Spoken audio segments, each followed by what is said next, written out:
بسم الله والصلاة والسلام على رسول الله. أول ما تدخلوا كده ما تنسوش تحطوا لي اللايك الجميل بتاعكم للرز بلبن التحفة ده. عارفين الرز بلبن بيبقى وشه كده مكرمش من الوش، هو ده بالظبط الرز بلبن اللي احنا هنعمله النهارده. مكوناته سهلة جدا. أول حاجة معايا كوباية من الرز المنقوع وتسيبيه منقوع لمدة ساعة إلا ربع. معايا كيسين من الفانيليا وكيس من الكريم شانتيه وكيس من لبن نيدو، ومعايا ايس كريم من دريم فانيليا بس، وممكن نستغنى عنه عادي خالص. هتجيبي الرز بتاعك هتحطيه على النار ومعاه نص كيلو من اللبن، اول ما يغلي هتطفي عليه وتسيبيه ساعه كامله. بعد كده هتنزلي بكيلو لبن تاني، وهتحطي بقى بقيه المكونات بتاعتك اللي هي السكر وبقيه الحاجات، وهنقولك هتحطي قد ايه بالظبط. اللبن ساقع سخن عادي خالص.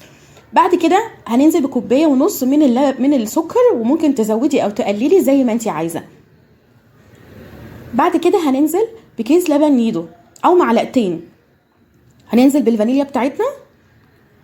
بعد كده الكريم شانتيه هتحطيه في نص كوبايه من الميه وتقلبيه كويس جدا، وبعد كده تنزلي بيه.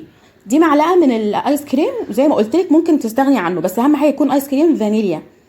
بس سيبيه بقى يستوي. خلصناه، وبعد كده هنحطه في الاطباق وتسيبيه يبرد شويه، وبعدين تدخليه التلاجة. هيطلع معاكي الوش اللي بيبقى مكرمش كده من على الطبقه الاولانيه، تحفه.